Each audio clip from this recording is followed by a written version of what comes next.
துக்கம் ஏற்பட்ட உடனே, ஏதாவது இழப்புகள் ஏற்பட்ட உடனேயே இன்னா லில்லாஹி வ இன்னா இலைஹி ராஜிஊன் என்று ஒருவன் சொன்னானே, ஆனால் அல்லாஹ் ரப்புல் ஆலமீன் எந்த அளவுக்கு அவனுக்கு இழப்பை ஏற்படுத்தி இருக்கிறானோ அந்த இழப்பை விட மிகச் சிறந்ததை தராமல் இருப்பதில்லை என்று சொன்னார்கள் பெருமானார் ஸல்லல்லாஹு அலைஹி வஸல்லம்.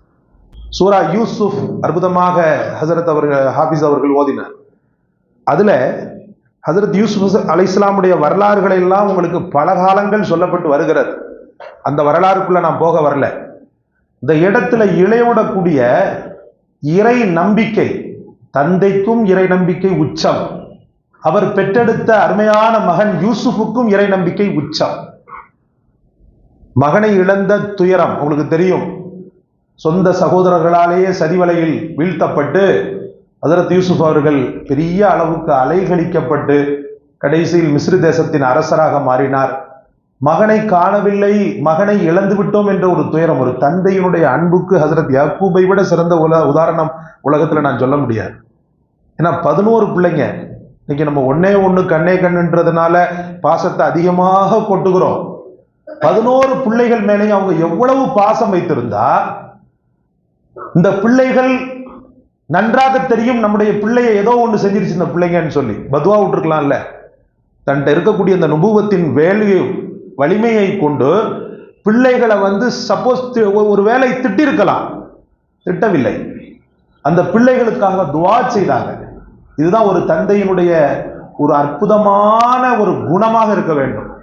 நான் சென்ற காலத்துல கூட கொஞ்சம் முன்னாடி சொன்னேன், நான் ஜும்மால கூட ஒரு நபர் என் பிள்ளைகள் எனக்கு செலவுக்கு தர்றதில்லை, என்னை சரியா பராமரிக்கிறது இல்லை, அதனால ஹஸ்ரத் என் துவால ஒரு பார்ட்டை அந்த பிள்ளைங்களை சபிக்கிறதுக்கே நான் பயன்படுத்துறேன்டார். அதால இப்ப அதை மாத்திட்டேன்டாரு.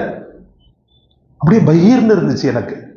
இன்னும் கூட பிள்ளைகளுடைய அந்த வாழ்க்கையை கண்டு எரிச்சல் படக்கூடிய சைக்கோ தந்தைகள் இருக்கின்றார்கள் சகோதரர்கள்.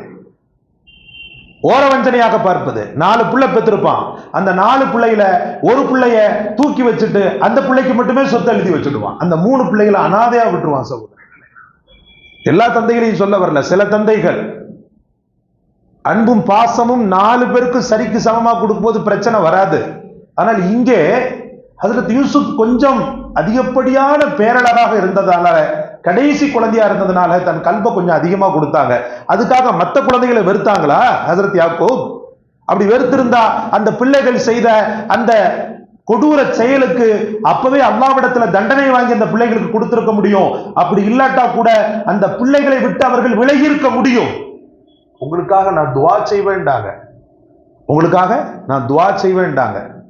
மேலும் மேலும் மேலும் குழந்தையினுடைய துயரம் அதிகமாகும் போது ஒரு வார்த்தை ஒண்ணு சொன்னாங்க பாருங்க, இதுதான் உலக மாந்தருக்கு இழந்த அந்த ஒரு வழியில ஒருத்தர் இந்த வார்த்தையை சொன்னாலே போதும், சூஃபியாக்கள் சொல்லுவாங்க அல்லாஹ் தஆலா சிறந்ததை தருவான்னு சொல்லுவாங்க. நீங்களாம் சொல்லுங்களேன், அல்லாஹும்ம இன்னமா அஷ்கு பத்தி வ ஹுஸ்னி இலல்லாஹ். அதாவது ஓதுனார், قال انما اشكو بثي وحزني الى الله. என் துக்கம் என் துயரம் அனைத்தையும் என் அல்லாஹ்விடத்தில் நான் சமர்ப்பணம் செய்கின்றேன். இந்த வார்த்தை நீங்க சொல்லணும், எழுந்த உடனே சொல்லிடணும்.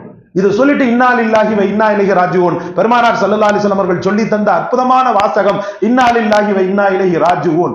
அது பிள்ளையை இழந்திருந்தாலும் சரிதான், பொருளை இழந்திருந்தாலும் சரிதான், வியாபாரம் ரொம்ப எதிர்பார்ப்போடு அந்த வியாபாரம் நடக்கும்னு சொல்லி பெரிய அளவுக்கு இன்வெஸ்ட் பண்ணிருப்போம், ஆனா பெரும் தோல்வி வந்துடும். உடனே இந்த குர்ஆனுடைய ஆயத்து உங்களுக்கு ஞாபகம் வரணும், ஹஜரத் யாக்கூப் அலைஹிஸ்ஸலாம் உங்களுக்கு ஞாபகம் வரணும்.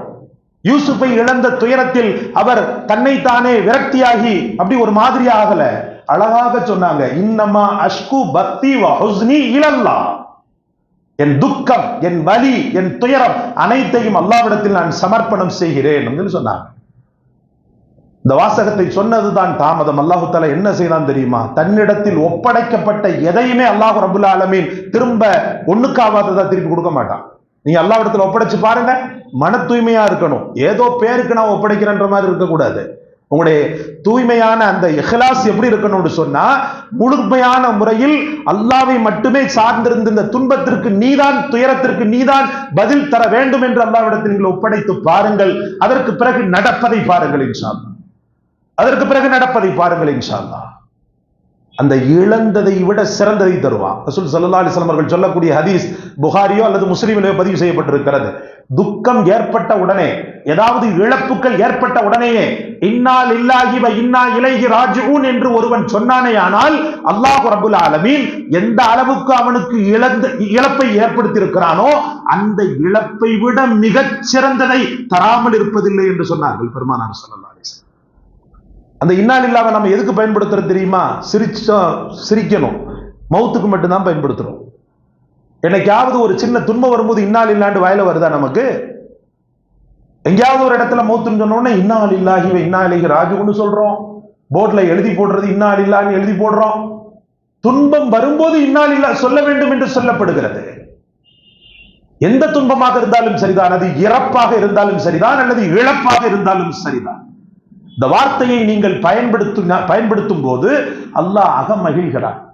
என் பக்கமே மீட்சி இருக்குதுன்னு என்னுடைய அடியான்னு சொல்றானே, இன்னமா அஷ்கு பத்தி வ ஹுஸ்னி, என் கவலை துக்கம் எல்லாத்தையும் என் மேல போடுறானே, அவன் ஃப்ரீயா இருக்கணும்னு பாக்குறானே, அவனை ஃப்ரீயா வச்சிருவோம். இதெல்லாம் ஒரு பெரிய பாடம் சகோதரர்களே. வெறுமன்ன தத்துவங்களை போதிப்பதல்ல குர்ஆன் ஷரீஃப், வாழ்க்கையின் உணர்வுகளோடு புகுந்து விளையாடக்கூடியது. ஒழுங்கான முறையில் ஏதோ சம்பிரதாய பொருளாக குர்ஆன் ஷரீஃப் இருப்பதனாலதான் இன்னைக்கு பாத்தீங்கன்னா தராபீ தொழுகையில முழுமையாக குர்ஆனை நாம் கேட்கிறோமா? நெஞ்சை தொட்டு சொல்லுவோமே, குர்ஆனை முழுமையாக கேட்கிறோமா? ஒரு ஹாஃபிஸிடத்தில் நான் பரிபூரணமாக முழுமையாக A to Z 30 ஜுஸ்வையும் நான் கேட்டேன்னு சொல்லக்கூடிய மக்கள் நம்மில் அற்ப சொற்ப நபர்கள் சகோதரர்களே. இந்த நிலையை மாற்றிக்கொள்ள வேண்டும்.